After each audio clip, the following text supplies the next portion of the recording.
ఈ రోజు మనం ఏంటంటే ఎన్ రూట్ లో ఈపీ బ్రేక్ స్టక్ వచ్చినప్పుడు ఐసోలేషన్ ప్రాసెస్ ఎలా చేయాలో ఇప్పుడు మనం చూద్దాం. మనకి ఏంటంటే ప్రెసెంట్ రెండు కండిషన్స్ ఉంటాయి. ఒక కండిషన్ ఏంటంటే ఫిజికల్ గా అప్లైడ్ కండిషన్, ఇంకో కండిషన్ ఏంటంటే మాల్ ఫంక్షన్. సెకండ్ కండిషన్ ఏంటంటే మనకి బీసీ ప్రెజర్ స్విచ్ మనకి మాల్ ఫంక్షన్ అయినా సరే ఐసోలేషన్ మనకి చూపిస్తుంది. మనం ఎలా ఫైండ్ అవుట్ చేయాలో ఇప్పుడు చూద్దాం. ఎప్పుడైతే మనకి టీసీఎంఎస్ ఫాల్ట్ డిటెక్ట్ చేస్తుందో మనకి ఇక్కడ ఈపీ బ్రేక్ స్టక్ అనేది మనకి చూపిస్తుంది. ఫస్ట్ మనం చేయాల్సింది ఏంటంటే పార్కింగ్ బ్రేక్ అనేది అప్లై చేయాలి.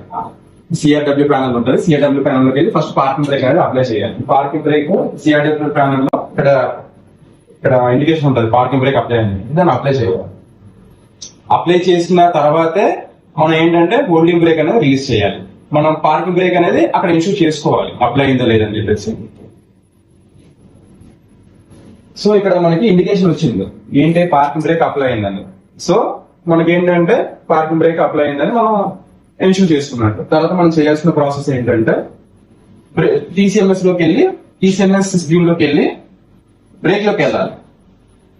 బ్రేక్ లోకి వెళ్ళి హోల్డింగ్ బ్రేక్ తీసుకురావాలి. ఇప్పుడు ఏంటంటే మనకి ఇప్పుడు వరకు ఏంటంటే ఈపీ బ్రేక్ స్టక్ అనేది చూపించింది. మనం ఏంటంటే ఏ క్వశ్చన్ ఫైండ్ అవుట్ చేయాలి కదా, దానికోసం అని చెప్పేసి హోల్డింగ్ బ్రేక్ అనేది రిలీజ్ చేయాలి.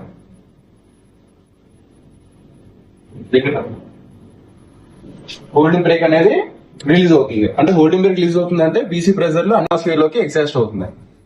అయితే మనకి ఏ కోచ్ ప్రాబ్లం అని చెప్పేసి మనకి ఇప్పుడు తెలిసిపోద్ది. ఇందులో ఇక్కడ చూసుకుంటే మనకి BU1 MC1 లో మనకి బీసీ ప్రెజర్ చూపిస్తుంది స్టిల్. సో ఇది మన ప్రాబ్లం ఉంది చూపించు.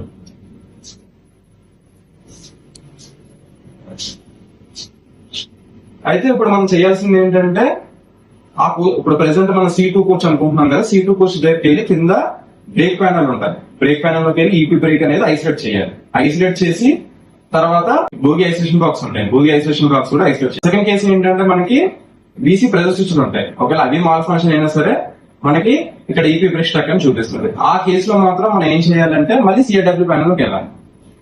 సిఆర్డబ్ల్యూ ప్యానల్ లోకి వెళ్ళి ఇక్కడ మనకి ఏంటంటే BA అని ఉంటుంది. BA దీన్ని ఆటో నుంచి ఆన్ లో పెట్టాలి. కానీ 100% మనం ఏంటంటే ఏదైతే కోచ్ మనకి C2 ప్రాబ్లం ఉందో ఆ కోచ్ అనేది ఐసోలేట్ చేయాలి. ఐసోలేట్ చేసిన తర్వాత మాత్రం ఇది చేయాలి.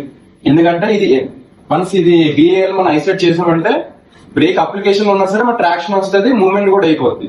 మనకి ఫ్లాట్ టైర్ ఇలాంటివి అయ్యే అవకాశం ఉంది. సో 100% ఎన్షూర్ చేసుకోవాలి. ఇప్పుడు ఫర్దర్ గా మనం ఏంటంటే ఇన్ డీటెయిల్ కిందకి వెళ్ళి ఎలా ఐసోలేట్ చేయాలో మనం చూద్దాం. యూనిట్ 1 ఇన్సెక్ట్ 1 చూపించింది కదా, ఆ కోర్స్ కిందకి రావాలి. కిందకి వచ్చి మనకి ఇది పిగ్లీ బ్రేక్ ప్యానల్. ఇందులో మనకి ఏంటంటే EP brake box, MR box ఇవి ఉంటాయి ఐసోలేషన్ బాక్స్. ఈ బ్రేక్ ప్యానల్ ఓపెన్ చేసి మనకి ఈపీ బ్రేక్ ఐసోలేషన్ మనం ఈ ప్యానల్ లో చేయాలి. ఇది ఏంటంటే ఈపీ బ్రేక్ నాబ్ ఇది ఐసోలేట్ చేయాలి. ఎందుకంటే మనకి ఈపీ బ్రేక్ స్ట్రక్ చూపించింది కాబట్టి ఐసోలేట్ చేసామంటే ఈ కోచ్ కి ఈపీ బ్రేక్ అనేది పనిచేయదు. ఇందాక మీకు బీసీ ప్రెజర్ స్విచెస్ కూడా మాల్ ఫంక్షన్ అవుతాయి అని చెప్పాను కదా, ఆ ప్రెజర్ స్విచెస్ ఇది మాల్ ఫంక్షన్ అయినా సరే మనకి ఫిజికల్ గా అప్లై అయిపోయినా సరే అప్లై అని చెప్పేసి టీచర్ కి ఫీడ్బ్యాక్ ఇస్తారు. అది సెకండ్ కేసు అది. ఓకేనా? ఇప్పుడు దీంతో పాటు మనం ఏం చేయాలంటే బోగి ఐసోలేషన్ బాక్స్ కూడా చేయాలి. ఎందుకంటే మాన్యువల్ లో మెన్షన్ చేశారు అది ట్రబుల్ షూటింగ్ మాన్యువల్ లో. బోగి ఐసోలేషన్ బాక్స్ కూడా ఐసోలేట్ చేయాలి. అవి కూడా ఎలా ఐసోలేట్ చేయాలో చూపిస్తాను.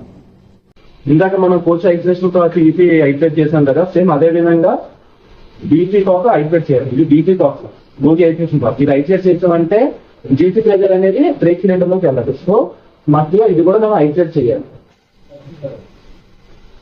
ఐసోలేట్ చేసిన తర్వాత మనం బ్రేక్ సిలిండర్ ప్రెజర్ అనేది బయటికి ఎగ్జాస్ట్ అవుతుంది. తర్వాత మనం చేయాల్సింది ఏంటంటే డ్రైవర్ క్యాబ్ లోకి వెళ్ళి పార్కింగ్ బ్రేక్ అనేది మనం అప్లై చేసాం కదా, దాన్ని రిలీజ్ చేస్తే మనకి ట్రాక్షన్ అనేది ఎలా అవుతుంది. బ్రేక్ ప్యానల్ ఐసోలేట్ చేసాం, బోగి ఐసోలేట్ చేసాం. దాని తర్వాత నెక్స్ట్ ప్రాసెస్ ఏంటంటే సిఆర్డబ్ల్యూ లోకి వెళ్ళి పార్కింగ్ బ్రేక్ ఉందాక అప్లై చేసింది కదా, అది రిలీజ్ చేయాలి. ఇక్కడ పార్కింగ్ బ్రేక్ రిలీజ్ అని ఉంది కదా, parking break release button press చేయగానే మన పార్కింగ్ బ్రేక్ అనేది రిలీజ్ అవుతుంది.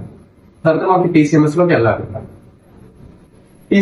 టీసీఎంఎస్ మనకి ఏంటంటే ఇక్కడ పార్కింగ్ బ్రేక్ రిలీజ్ అయిపోయింది. ఇక్కడ లైట్ గ్లో లేదంటే పార్కింగ్ బ్రేక్ రిలీజ్ అని మనకి అనుకోవచ్చు. తర్వాత ఇక్కడ మనం చూడగానే వీమాక్స్ అనేది 150. ఎందుకంటే మనం ఈపీ బ్రేక్ అనేది ఐసోలేట్ చేసాం కదా, దానివల్ల ఏంటంటే మనకి ఒక 8 kmph మనకి వీమాక్స్ అనేది తగ్గిపోతుంది. సో మనం ఏంటంటే డ్రైవర్ అనేది ఇప్పుడు ట్రాక్షన్ వచ్చింది కాబట్టి డ్రైవర్ తన జర్నీ కంటిన్యూ చేసుకోవచ్చు.